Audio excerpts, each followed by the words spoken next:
نحمدہ ونصلی وسلم علی رسولہ الکریم اما بعد فاعوذ باللہ من الشیطان الرجیم بسم اللہ الرحمن الرحیم۔ اسلام ایک ایسا دین ہے کہ جس کو دین حیات بھی کہہ سکتے ہیں۔ انسانی زندگی کے تمام گوشوں کو اسلام نے اپنی تربیت کے ساتھ اور اپنی تربیت کا پانی دیا ہے۔ ایسا ممکن نہیں ہے کہ کوئی چیز مسلمان کی اسلام کو فالو کرنے والے کی ضرورت ہو اور اس پر اسلام نے اپنے فالوور کی تربیت نہ کی ہو، یہ ممکن نہیں ہے۔ آپ اخلاق کا کوئی گوشہ اٹھا لیں،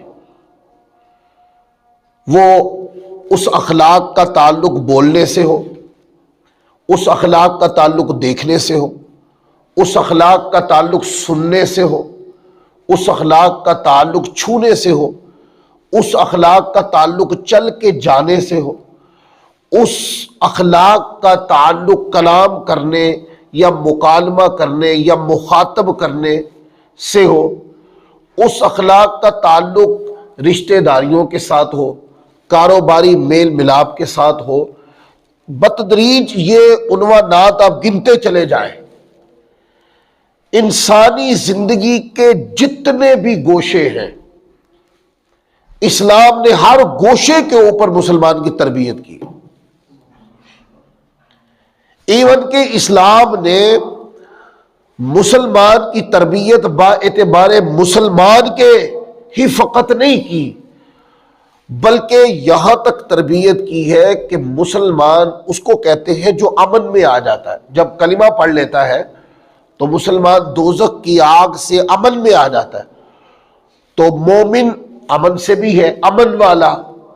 لہذا اسلام نے، حضور علیہ السلام کی سیرت طیبہ نے یہاں تک تربیت کی کہ کسی جانور کو بھی اذیت نہیں دینی، کہ جہاں کے کسی انسان کو، کہ گاں کے کسی مسلمان کو، جانور کو اذیت نہیں دے سکتے۔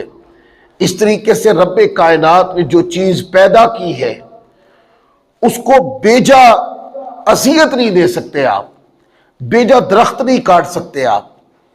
ایون کہ جب جنگ ہوتی ہے تو آپ کو پتہ ہے جنگ کا معنی کیا ہوتا ہے؟ جنگ کا معنی مارا ماری ہوتا ہے، کہ دشمن کو مار دینا ہے۔ پر اسلام کی تربیت کو جب آپ پڑھیں گے تو اسلامی تربیت کیا ہے؟ اسلامی تربیت یہ ہے کہ جنگ لڑنے والے انہی کے ساتھ جنگ لڑیں گے جو تلواریں اٹھا کے لڑنے آئے ہیں۔ آپ کھیتوں کو برباد نہیں کر سکتے، چھوٹے بچوں پہ تلوار نہیں چلا سکتے، خواتین پر تلوار نہیں چلا سکتے، لوگوں کا میدان جنگ کے قریب کوئی گلہ ہے جو سنبھال کے رکھا گیا ہے، آپ اس کو خراب نہیں کر سکتے، لوگوں کے گھر برباد نہیں کر سکتے۔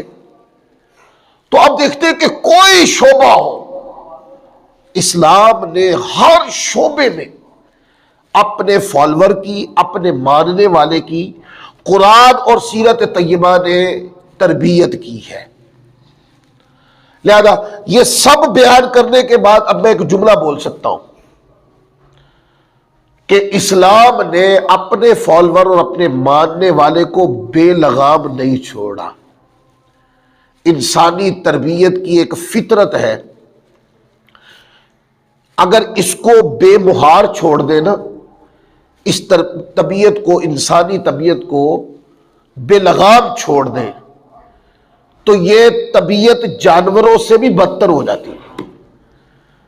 اور اگر اس کو کسی تربیت میں رکھا جائے تو یہ ولایت کی اعلیٰ سیڑھی چڑھ جاتی ہے۔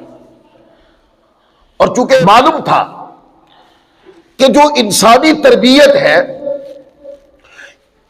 طبیعت ہے، اس کو تربیت کی ضرورت ہے، تو پھر اللہ تعالیٰ نے دیکھے نا آدم علیہ السلام سے لے کر حضور علیہ السلام کی ذات تک مسلسل انبیاء کرام کو بھیجا، اور وہ آ کے انسانوں کی تربیت کرتے رہے کرتے رہے کرتے رہے کرتے رہے۔ لہذا چونکہ انسان کے مادہ میں تزلزل ہے، اگر تربیت نہیں کریں گے تو مخالف سمت مڑ جائے گی، اس لیے پھر تربیت کا سلسلہ جاری رہا۔ اور اس تربیت کی آخری کڑی کے حضور تشریف لائے، اور آقا علیہ الصلوۃ والسلام کی سیرت طیبہ نے انسانیت کی تربیت کے ہر پہلو کو مکمل فرما دیا۔ آقا علیہ الصلوۃ والسلام کی حدیث ہے جس کا مفہوم ہے اخلاق کو کمال تک، منتہا تک پہنچانے کے لیے میں آیا ہوں۔ یعنی مجھے بولتا سنے، مجھے سنتے ہوئے دیکھ لو، مجھے چلتے دیکھ لو، مجھے میرا بیہیویئر دیکھ لو، میرا چھونا، بات کرنا، تکلم کرنا، زندگی گزارنا، فرمایا یہ دیکھ لو، یہ اخلاق کی انتہا ہے۔ اس کے بعد اب اور کسی کا کردار اخلاق میں اضافہ نہیں کرے گا، قیامت تک یہی اخلاق ہوگا، اسی سے انسانیت کی آبیاری ہوگی، اور یہی تربیت قیامت تک چلتی رہے گی۔ کیونکہ اخلاق کا جو کمال نمونہ تھا، جس پر خود اخلاق کو بھی ناز تھا، وہ نمونہ صرف ذات مصطفیٰ ہے۔ اس ادا پر اور اس ادا کے جزئیات کے اوپر اخلاق کی انتہا ہو گئی۔ اب وہ اخلاق ہر انسان کے اوپر ادوار گزرتے جائیں گے، اخلاق کا پیمانہ ایک ہی رہے گا۔ وہ پیمانہ کیا ہے؟ وہ قرآن اور سیرت مصطفیٰ رہے گا۔ دیکھتے چلے جائے اور اپنی زندگی کی کمی کو پورا کرتے چلے جائیں۔ لہذا انسان کو اسلام نے ممکن نہیں ہے کہ کوئی چیز اس کی اخلاق کی ضرورت ہو اور اسلام نے اس کو نہ دی ہو، یہ ممکن نہیں ہے۔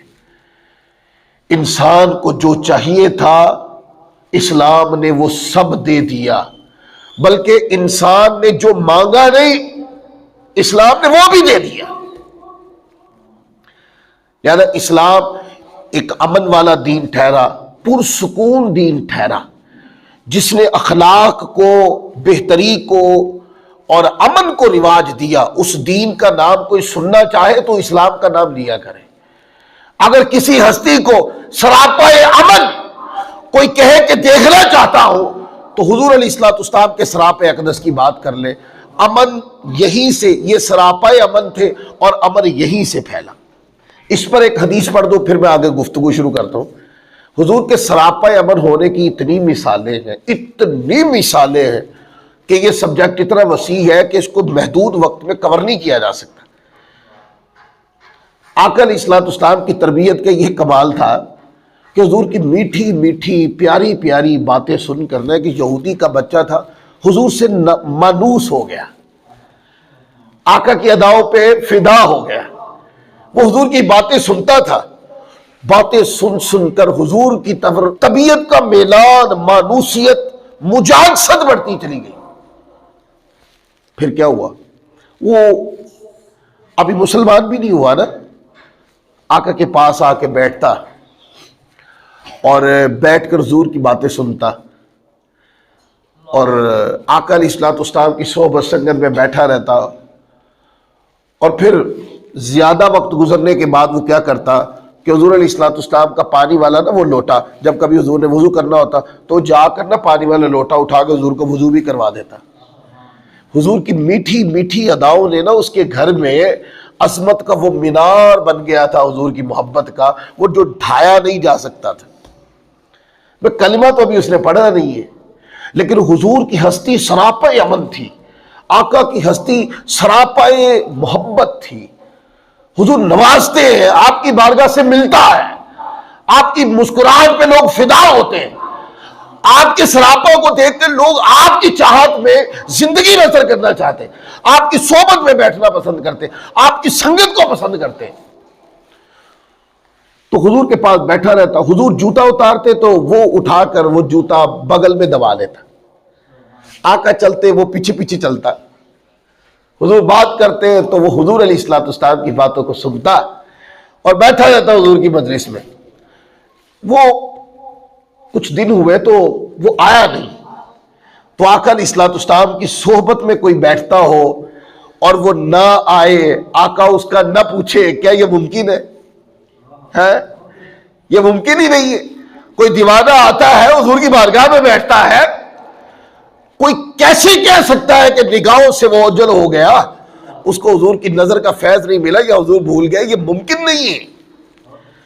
آقا علیہ الصلوۃ والسلام نے فرمایا کہ وہ بچہ نہیں آتا، تو یہ پھر طویل حدیث ہے. بتایا گیا کہ حضور وہ بیمار ہے. آقا علیہ الصلوۃ والسلام نے صحابہ کرام سے فرمایا اس کا پتہ کرنے چلیں گے. دیکھیں یہ ساری باتیں اپنی جگہ، میں انسانیت کا تقاضا سمجھا رہا ہوں. حضور جانتے ہیں اس کا باپ یہودی ہے اور یہ بچہ ابھی اس نے میرا کلمہ پڑھا نہیں ہے، لیکن نگاہ نبوت کچھ اور دیکھ رہی تھی. فرمایا اس کا پتہ کرنے چلیں گے. حضور ان کے گھر تشریف لے گئے. دروازہ کٹکھٹایا نا تو یہودی نے دروازہ کھولا، اس کے باپ نے. یہودی نے دروازہ کھولا. دروازہ کھول کر وہ آقا علیہ الصلوۃ والسلام کو دیکھ کر، حضور کی تعلیمات نے تو سب کو امن دے دیا تھا، نواز دیا، عطا کر دیا. یہ آپ کی وہ چیزیں ہیں جو بہت مشہور ہو چکی تھی کہ بارگاہ مصطفیٰ پہ جاؤ، بھوکا جائے تو بھوکا نہیں رہے گا، اور کوئی ایسا جائے کہ جس کے پاس کچھ نہیں ہے وہ خالی ہاتھ واپس نہیں آئے گا. نوازتے ہیں، وہ مشہور ہو گئی تھی. حضور کو دیکھ کر نا وہ یہودی پہ ایک دبدبہ طاری ہو گیا. وہ دروازہ کھول کے نا دروازے کی اوڑ میں سائڈ پہ ہو گیا. اس نے آقا کو روکنے کی بھی کوشش نہیں کی ہے. حضور علیہ الصلوۃ والسلام صحابہ کے ساتھ گھر میں داخل ہو گئے، اور وہ جو بچہ تھا وہ بہت علیل ہو گیا تھا. علماء فرماتے وہ قریب المرگ تھا. آقا علیہ الصلوۃ والسلام اس کے قریب سرہانے کی طرف حضور جا کے بیٹھ گئے. اب نگاہ نبوت تو دیکھ رہی ہے نا کہ اس کی زندگی اختتام ہو گئی ہے. اب اس کی زندگی کے وہ چند سانس ہیں جو اس نے لینے ہیں. تو آقا علیہ الصلوۃ والسلام نے فرمایا، اس بچے سے پہلے کبھی نہیں کہا. وہ آ کے بیٹھتا تھا، حضور کی باتوں سے مانوس ہوتا تھا. حضور تبسم فرماتے وہ بھی مسکراتا. آقا کی میٹھی میٹھی باتیں سن کر اس کا دل اس مجلس سے دوسری طرف منتقل نہیں ہوتا تھا، جم گیا تھا، وہ مستقل ہو گیا تھا مجلس مصطفیٰ میں. لیکن آج حضور نے اس بچے سے فرمایا کہ بیٹے میرا کلمہ پڑھ لو، اے بیٹے میرا کلمہ پڑھ لو. اب ایک طرف اس کا باپ کھڑا ہے، ایک طرف دوسرے پہلو پر آقا علیہ الصلوۃ والسلام جلوہ فرما ہے. وہ کبھی حضور علیہ الصلوۃ والسلام کو دیکھتا ہے اور کبھی اپنے باپ کی طرف دیکھتا ہے. باپ کا ڈر بھی لگتا ہے کہ ایسا نہ ہو کہ باپ کی اجازت کے بغیر کوئی قدم اٹھا لوں، ہے فراق کے محبت میں یا غلو محبت میں یا جنون محبت میں کوئی قدم اٹھا لوں، ایسا نہ ہو کہ باپ میرا ناراض ہو جائے. دل مصطفیٰ کی طرف تھا اور ڈر وہ اپنے باپ سے بھی رہا تھا کہ کہیں کوئی ایسا سوال نہ کھڑا کر دے. تو کبھی حضور کی طرف کبھی اپنے باپ کی طرف تو اشارہ کر کے پوچھا کہ جو بات کہہ رہے ہیں میں وہ کر لوں. اس کے باپ نے بھی سر ہلا دیا. اب علماء نے کہا کہ اس کا سر ہلا کے باپ کی طرف یہ پوچھنا کہ یہ کر لوں جو مجھے پیغام دیا جا رہا ہے، کیونکہ دل تو میرا بہہ چکا ہے ادھر، ان کے بغیر میں رہتا تو نہیں ہوں، میری دن کا زیادہ وقت ان کی مجلس میں گزرتا ہے، لہذا دل میرا ادھر ہے. باپ آپ باپ ہو دنیاوی اعتبار سے، کیا میں کر لوں؟ اس کے باپ نے بھی اشارہ کر دیا کہ جب بکی گئے اس نام پر تو کلمہ پڑھ لو. یوں محمد چل کے ہر کسی کے گھر میں دعوت دینے تھوڑی آتے ہیں صلی اللہ علیہ وآلہ وسلم، ایسے چل کے تھوڑی آتے، تمہارے تو گھر میں آئے ہیں. تو حضور نے کلمہ پڑھایا اور وہ صحابی بن گئے. وہ کیا بن گئے؟ صحابی ہو گئے. ان کی صحابیت میں کسی کو شک نہیں ہے، کتابیں اٹھا کے پڑھ لیں، کیونکہ ایمان لا کر حضور کو دیکھ تو لیا اور پھر ایمان پر ہی خاتمہ ہو گیا. یہی صحابی کی تعریف ہے. تو آقا علیہ الصلوۃ جب کلمہ پڑھ لیا تو حضور مسکرا دیے. آقا علیہ الصلوۃ والسلام مسکرا کر ابھی گھر سے باہر نہیں نکلے تھے کہ وہ فوت ہو گئے. اب آپ دیکھیں اس کے اوپر جملے بہت زیادہ، تربیت کی اور بہت ساری باتیں کی جا سکتی، لیکن میں اپنے سوال پر یہ حدیث میں نے پڑھی ہے. آپ نے دیکھا حضور علیہ الصلوۃ والسلام نے، حضور کی بارگاہ ایسی تھی، اتنا پیار اور محبت حضور دیتے تھے انسانوں کو، مسلمانوں کو، تو پھر کرم کے دریا بہہ جاتے تھے. حضور کی تربیت جو تھی وہ جو کلمہ نہیں پڑھا تھا ان پر بھی اثر انداز ہو رہی تھی. اخلاقی پہلوؤں سے وہ بھی کتنے لوگ مسلمان در مسلمان ہوتے چلے جا رہے ہیں، دوسرے دین کو ترک کرتے جا رہے ہیں. یہ کیا تھا؟ علماء فرماتے ہیں کہ یہ آقا علیہ الصلوۃ والسلام کی تربیت کا نتیجہ تھا، یہ حضور علیہ الصلوۃ والسلام کی تعلیمات تھی کہ دل فتح ہو رہے تھے، دل۔ لہذا اسلام ایک ایسا دین ہے کہ جس نے اخلاق کو کمال پہ پہنچا دیا، اور اخلاق کا کمال کیا ہے؟ حضور علیہ الصلوۃ والسلام کا جو اخلاق ہے، یہ اخلاق کی عظمت بھی یہی ہے، اخلاق کی انتہا بھی یہی ہے، اخلاق کا کمال بھی یہی ہے۔ لہذا مسلمان کو زندگی کیسے بسر کرنی؟ مسلمان کو زندگی اس طرح بسر کرنی ہے کہ جیسا اپنے نبی علیہ الصلوۃ والسلام کو، جیسے حضور کی ذات کو دیکھا ہے، آقا کی ذات کو پڑھا ہے الفاظ کی صورت میں، اپنی زندگی کو اس رستے پہ ڈھال دینا ہے، اپنی زندگی کو ویسے بنانا ہے، اپنی زندگی کے اندر وہ رویات لانے ہیں، اپنی زندگی کے اندر وہ تعلیمات مستحضر کرنی ہے اداؤں کے اندر جو حضور علیہ الصلوۃ والسلام نے ہمیں عطا فرمائی۔ حضرت عبداللہ رضی اللہ تعالی عنہ سے یہ روایت ہے، فرماتے ہیں کہ جھوٹ نہ تو سنجیدہ حالت میں بولنا جائز ہے اور نہ ہی ہنسی مذاق میں، اور نہ تم میں سے کسی ایسے آدمی کے لیے جھوٹ بولنا جائز ہے جو اپنی اولاد سے کسی چیز کے دینے کا وعدہ کرے پھر اسے پورا نہ کرے۔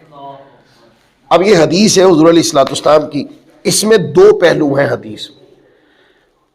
پہلا پہلو یہ ہے کہ جھوٹ ایک ایسی بیماری ہے، یعنی بندے کو سراپا سچائی ہونا چاہیے۔ جھوٹ نہ سنجیدگی میں بولا جاتا ہے نہ مذاق میں ہی بولا جاتا ہے۔ جھوٹ ایک گناہ ہے جس کی مذمت قرآن نے کر دی۔ جب مذمت قرآن نے کر دی تو اب اس کو کوئی مذاق میں بولے تب بھی بدتر ہے یہ کام، کوئی سنجیدگی میں بولے تب بھی یہ کام بدتر ہے۔ اسلام کو یہ پسند نہیں ہے۔ اسلام کو، اللہ تعالیٰ کے قرآن کو، اللہ کو اور اس کے پیارے رسول صلی اللہ علیہ وآلہ وسلم کو جھوٹ اس لیے نہیں پسند کہ اس سے دوسرے کو اذیت ہوتی ہے، دوسرا مغالطے کا شکار ہوتا ہے، دوسرے بندے کو تکلیف محسوس ہوتی ہے، دوسرا بندہ مشکل میں پڑ جاتا ہے۔ اس لیے اسلام نے جھوٹ کو بین کر دیا۔ بہت کم مواقع ایسے ہیں جہاں پر اسلام توریہ کرنے کی اجازت دیتا ہے، مگر نہ مطلقاً ترغیب اس بات کی ہے اپنی ذات کو سراپا سچائی بنانا ہے، سراپا سچائی۔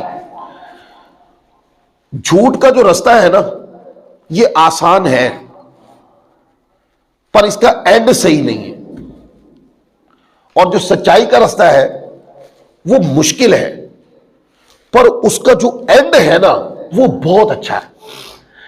اچھا، یہ دو تصویریں کیوں ہیں؟ سچ کا رستہ مشکل کیوں ہے اور جھوٹ کا رستہ آسان کیوں ہے؟ سچ رب کو پسند ہے، جھوٹ شیطان کو پسند ہے۔ اب شیطان چاہتا ہے کہ لوگ جھوٹ بولیں، اس لیے وہ بندے کے سامنے جھوٹ بولنے سے کام آسان ہوتا ہے، جھوٹ بولنے سے کام کا رستہ آسان ہو جاتا ہے، یہ شارٹ کٹ ہو جاتا ہے، تو وہ تصویر دکھاتا ہے جھوٹ بولے جلدی سے کام کروا لو۔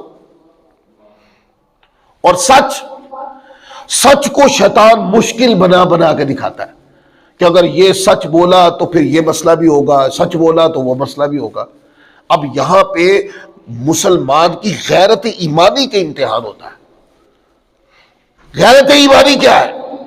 سچ بول کر شیطان نے جو سچ کے بدلے میں تکلیف کھڑی کرنی ہے وہ سینے سے لگا لوں، یا جھوٹ بول کے اللہ کی ناراضگی کو سینے سے لگا لوں، یہ غیرت ایمانی ہے۔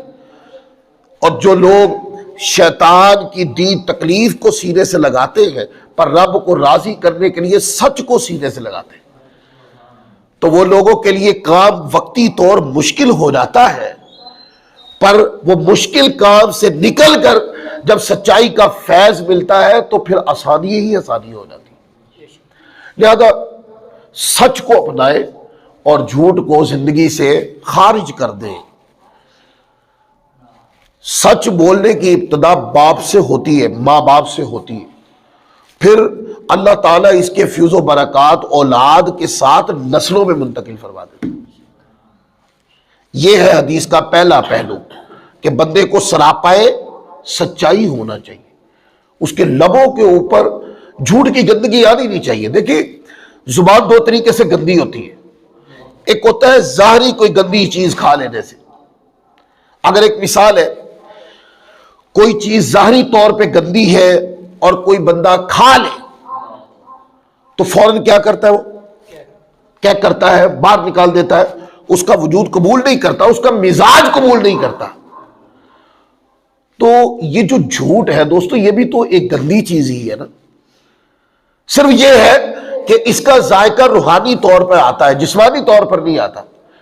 مومن کو اپنی عظمت سچائی کو اس سطح پہ پہنچانا ہے کہ جب جھوٹ قریب بھی آنے لگے تو جھوٹ کی بدبو سے مومن کی طبیعت میں اکتاہٹ محسوس ہونی چاہیے، اور سچائی کی لذت کو چکھنے کے لیے ہر وقت دم بے قرار رہنا چاہیے۔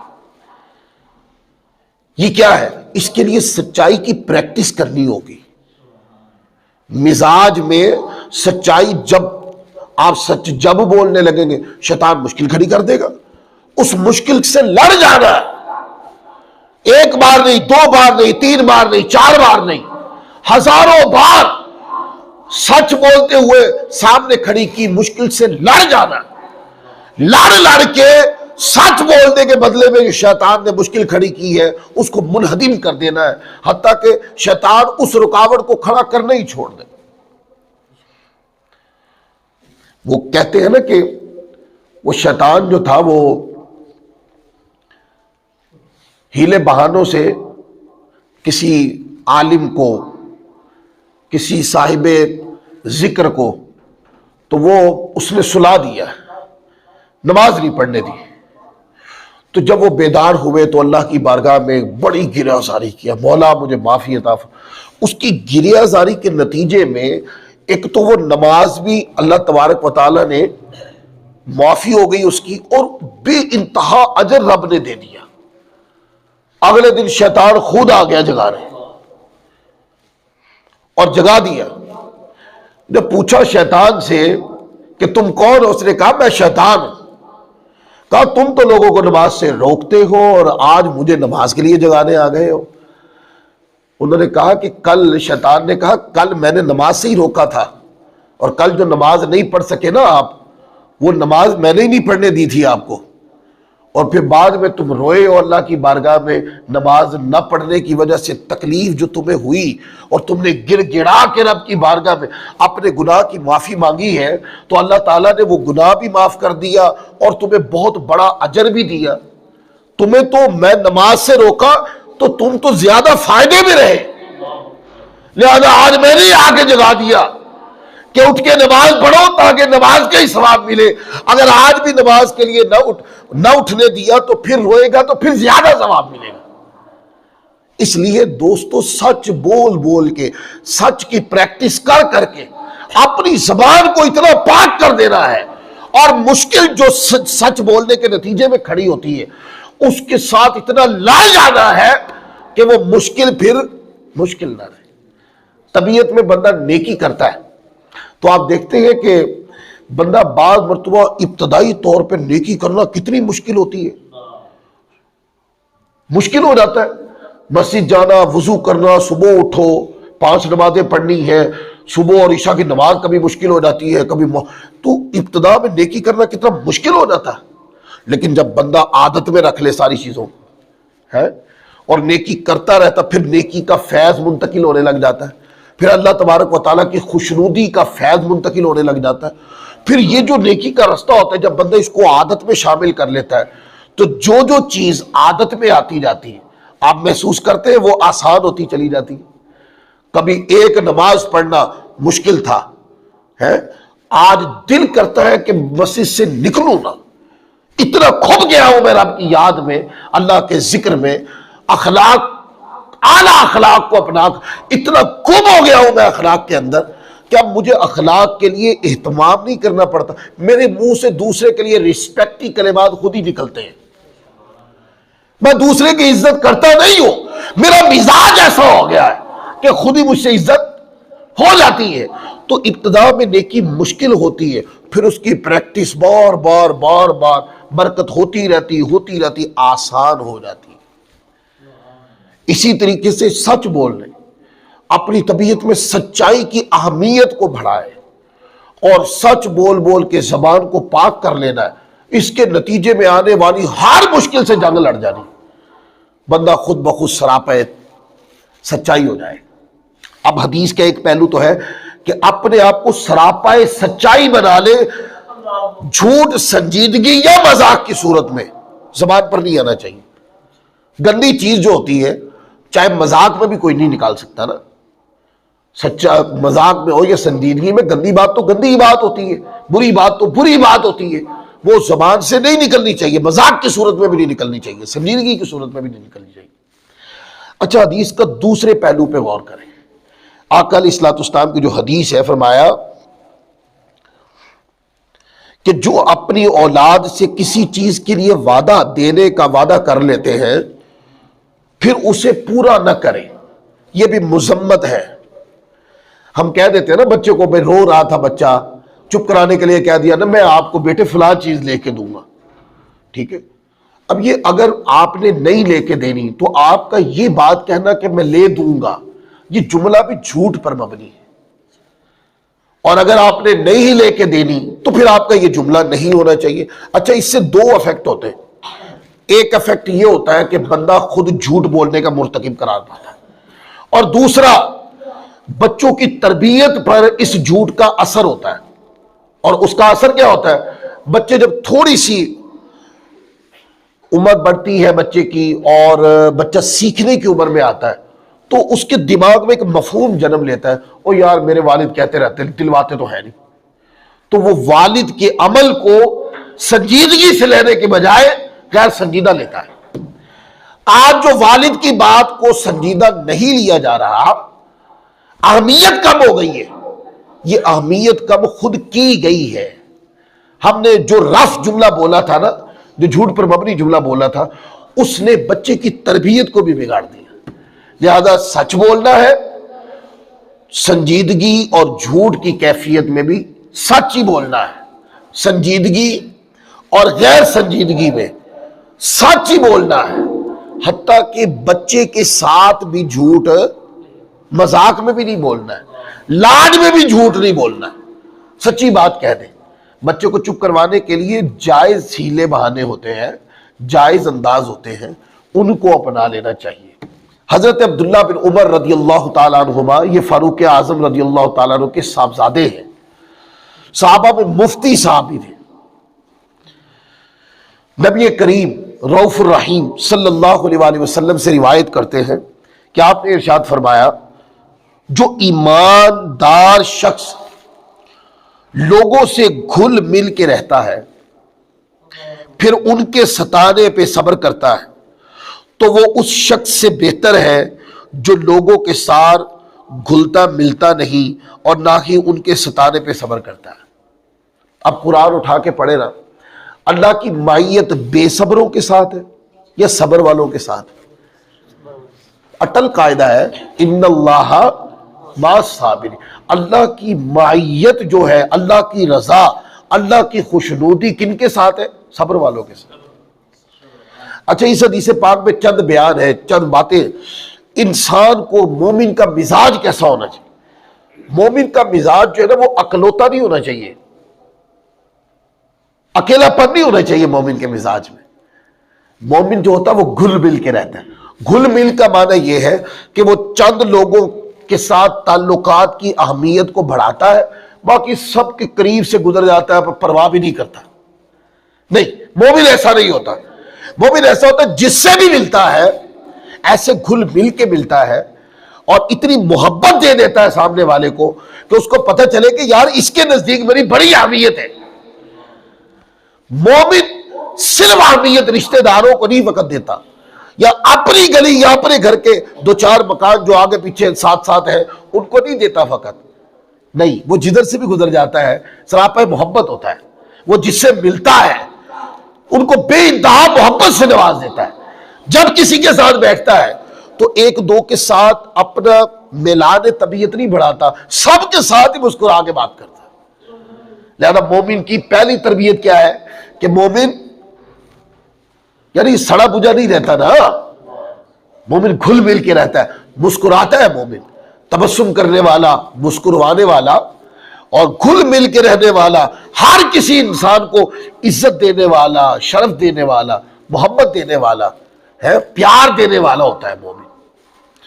اور دوسری بات یہ بتایا گیا کہ جو گھل مل کے رہتا ہے، ایک تو اللہ تعالیٰ اور اس کے رسول کو وہ بندہ پسند ہے، اور اس سے زیادہ وہ بندہ پسند ہے کہ گھل مل کے رہتا ہے، پیار سبھی کو دیتا ہے، شفقت سے سبھی کو نوازتا ہے۔ پر جن کو شفقت دی ہے، پیار دیا ہے، محبت دیا ہے، جب وہ اپنی طبیعت کے تیر برساتے ہیں نا تو وہ اس پہ صبر کرتا ہے، گلے نہیں کرتا کہ میں تو تمہیں پیار دیتا سی تو تسی تیر مارنا شروع کر دیتے، ایسے نہیں کہتا مومن گلے نہیں کرتا، پیار دیتا ہے، محبت دیتا ہے، شفقت دیتا ہے، کام آتا ہے، اپنی طبیعت پہ دوسرے کے لیے گنجائش رکھتا ہے۔ اور جس کو نوازا ہے مومن نے، اگر اس نے تیر بھی مارا ہے تو گلہ نہیں کرتا، صبر کرتا ہے رب کی رضا پر کہ مولا میں جو اس کے لیے میٹھا بولا ہوں، میں کوئی دنیا کو دکھانے کے لیے تھوڑی بولا ہوں، میں تو تجھے راضی کرنے کے لیے بولا ہوں، میں تو تیری رضا چاہتا تھا، میں تو تیری خوشنودی چاہتا تھا، تیرے رسول کی پیروی کرنا چاہتا تھا، آقا کی سیرت کو اپنانے کے لیے کرتا تھا۔ تو اگر اس نے مجھے تیر مارا ہے تو میں کوئی اپنے اخلاق کا اس سے معاوضہ تھوڑی مانتا ہوں کہ میں کسی سے میٹھا بولا ہوں تو کوئی جو ہے نا، اگر کسی نے مجھے اذیت دی ہے تو مولا میں نے اخلاق اور اچھائی اپنائی تیری رضا کے لیے، اب کسی کی تلخ بات کو بھی قبول کروں گا تیری رضا کے لیے، گلہ نہیں ہے مجھے کسی سے بھی، یہ ادا ہے۔ اور فرمایا کہ وہ مومن بندہ جو لوگوں کو محبت دیتا ہے اور جن کو محبت دی ان کے تیروں پہ صبر کرتا ہے، وہ اس شخص سے بہتر ہے کہ جو کلہ کلہ رہتا ہے، محبت بھی نہیں دیتا اور تیر بھی برساتا ہے اور بے صبرہ بھی ہے، فرمایا اس سے بہتر ہے۔ اب رب کی نظر میں بندہ بہتر کون سا ہوا؟ لڑاکو ہے، ہر وقت لڑتے رہنا، محلے سے گزرنا اور سلام دوسرا کرے، میں تو نہیں کرتا کسی کو، اس دھن میں اکڑے رہنا، میں تو چودھری صاحب ہوں، میں تو فلانا فلانا، تو میں فلانا۔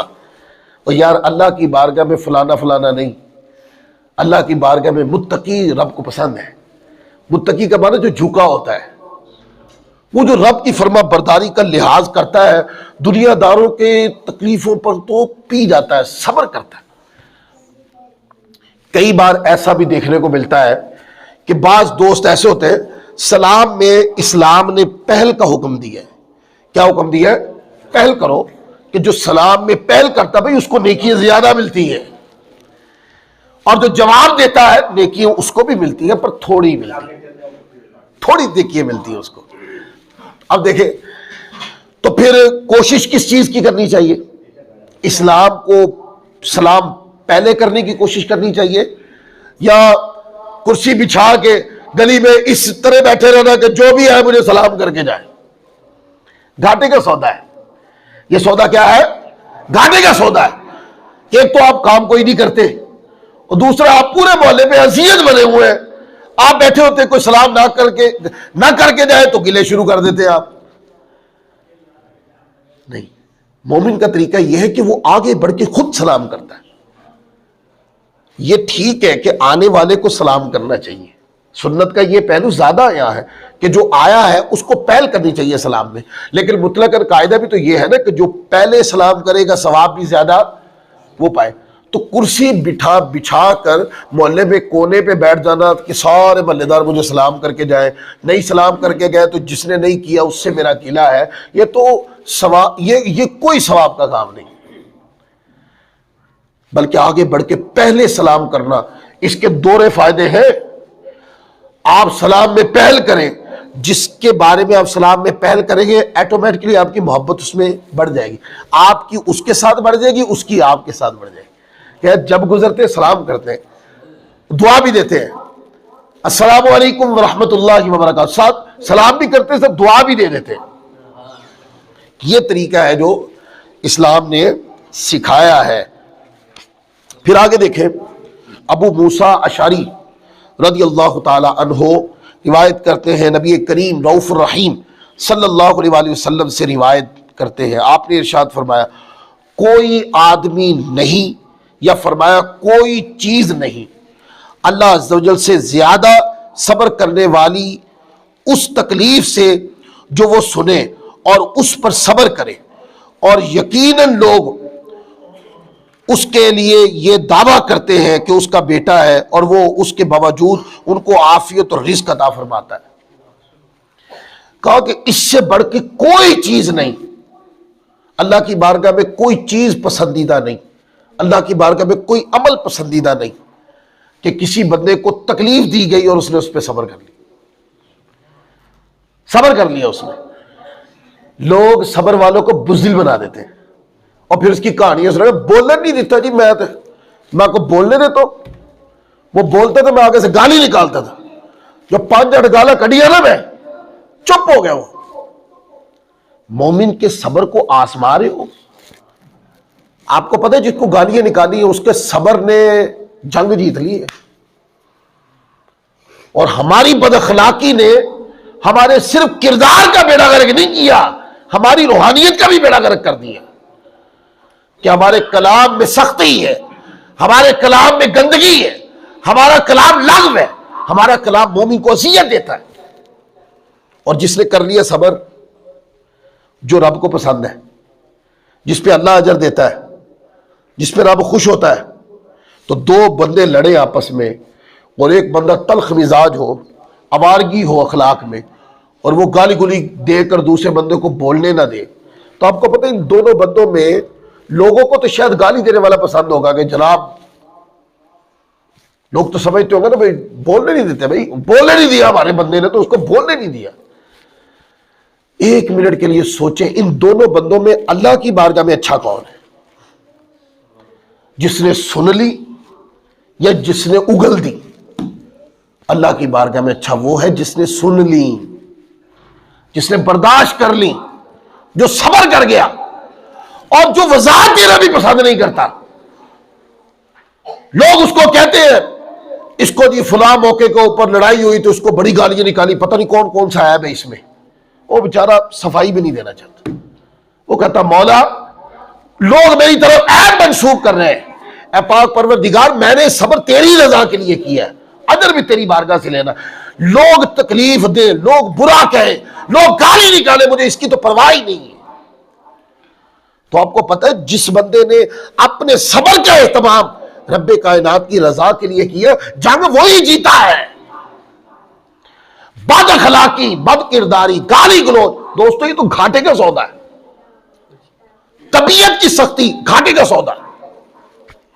طبیعت میں رحمت، طبیعت میں نرمی، طبیعت میں شفقت، دوسری کے لیے اپنے پاس گنجائش رکھنا بہت بڑی بات ہوگی، پھر بھی گنجائش رکھی ہوئی ہے۔ لوگ پوچھتے ہیں فلاں سے تیرا جھگڑا کیا ہے، بندہ بتاتا نہیں ہے، بندہ عنوان ظاہر نہیں کرتا۔ اس کو پتا ہے میں جب کسی کے گلے پہ بات کروں گا تو کسی کی برائی تو ہوگی نا، تو پر میں کرنا نہیں چاہتا ہوں، کیونکہ میں نے صبر کس کے لیے کیا؟ اللہ کی رضا کے لیے۔ میں نے اپنی زبان کے اوپر تالا لگا دیا کہ میں مومن کی غیبت نہیں کروں گا، میں مومن کی کمی بیان نہیں کروں گا۔ باقی رہا کسی نے میرے ساتھ کچھ کیا، غلط کیا، میں نے رب کی رضا کے لیے معاف کر دی۔ آپ کو پتہ ہے اللہ کو معاف کر دینے والا کتنا پسند ہے؟ اس کے اوپر حدیث میں ایک جملہ ہے، جو معاف کرتے ہیں اللہ ان کو معاف کر دیتا ہے، اللہ معاف فرما دیتا ہے۔ گناہگار ہوتا ہے جس نے معاف کیا ہوتا ہے نا، مانا کہ جس پر معاف کیا وہ گناہ اس نے نہیں کیا ہوگا، لیکن کیا زندگی میں اور کوئی گناہ نہیں کیا ہوگا اس نے؟ ہے لڑائی جھگڑا ہو، معاف کر کے میدان جیت لے، اللہ کی بارگاہ سے توبہ کا انعام لے لے۔ جو دنیا سے تائب ہو کے گیا، جس نے اللہ کی بارگاہ میں گڑ گڑا کے گناہ معاف کروا لیے، جس نے اپنی زندگی کو بد اخلاقی کی بربادی سے بچا لیا، مومن کو ذلیل اور رسوا کرنے سے اپنی زبان کو روکے رکھا، دوستو وہ جنگ جیت گیا دنیا کی۔ وہ دنیا سے جب جائے گا نا آپ کیا سمجھتے ہیں اللہ کی رحمت اس کو گندا میں لے کے جائے گی؟ نہیں، خدا کی رحمت اس کو پاک کر دے گی. اسے اپنی زبان سے کسی کو گندا نہیں کیا، اپنی زبان سے کسی کو برا نہیں کہا. لوگ اس کو برا کہتے رہے، اس نے کبھی نہیں کہا. اپنی زبان کو روکا، صبر رب کے لیے کیا، اچھائی کی بات کرتا رہا، دوستوں میں محبت پیار بانٹنے کی بات کرتا رہا. ہمسایوں نے تکلیف بہت دی، اذیت بہت دی، برداشت کرتا رہا، برداشت کرتا رہا، برداشت کرتا رہا. اس نے برداشت کر کے اجر کا پہاڑ لگا دیا. جب وہ دنیا سے گیا تو اجر کے پہاڑ کے ساتھ گیا.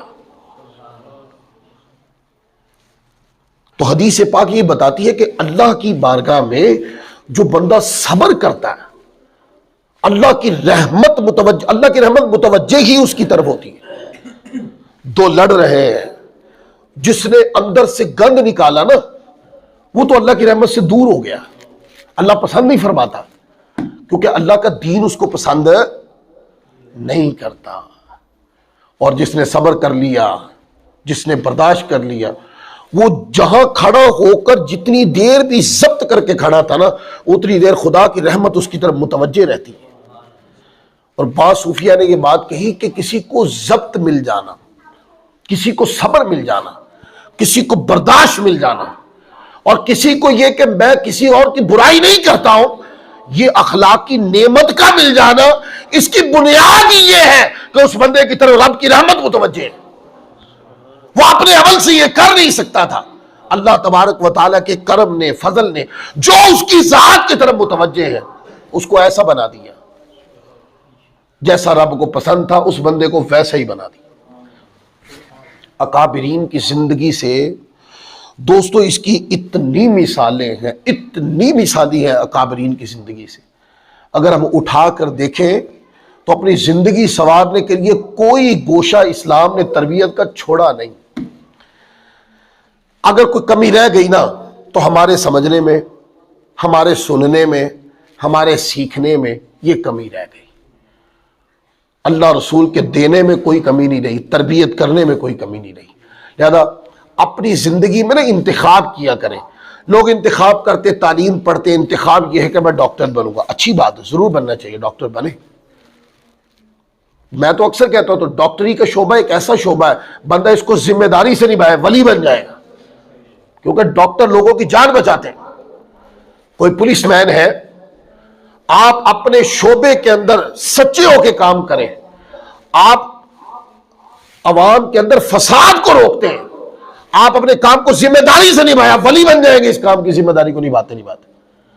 آپ وکیل ہیں، آپ لوگوں کو انصاف دلاتے ہیں، آپ اپنے شعبے میں سچے ہو جائیں کہ سچا کیس لڑوں گا اور غلط کیس نہیں لڑوں گا، اور لوگوں کو انصاف دلانے کی خاطر لڑوں گا. آپ یہ کام کرتے کرتے ولی بن جائیں. آپ زندگی کے شعبہ جات کو دیکھیں، ضرور بنے. تو بندہ اپنے مزاج کے مطابق نا اپنی زندگی کے لیے اچھائی کو اڈاپٹ کرتا ہے، زندگی کا منصب اڈاپٹ کرتا ہے. تو دوستو اسی مناسب کے اندر اپنی زندگی کے لیے نیکی کو بھی تو اڈاپٹ کر لینا، اللہ کی رضا کو بھی اڈاپٹ کر لیں، اللہ کی خوشنودی کو بھی اڈاپٹ کر. اپنے اوپر کم از کم کتنی پابندیاں لوگوں پہ لگا دیتے ہیں، ہم اپنے اوپر بھی تو پابندی لگانا سیکھیں نا.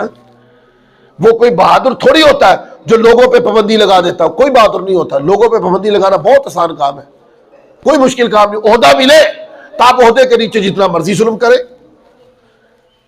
بندے کی تو امتحان شروع ہی تب ہوتا ہے جب اس نے اپنے اوپر پابندی لگانی ہوتی. کیا میں منہ سے بد اخلاقی کی بات نہیں کہوں، آپ یہ پابندی لگائیں، آپ کو یہ پابندی جنت میں نہ لے جائے تو پھر کہنا.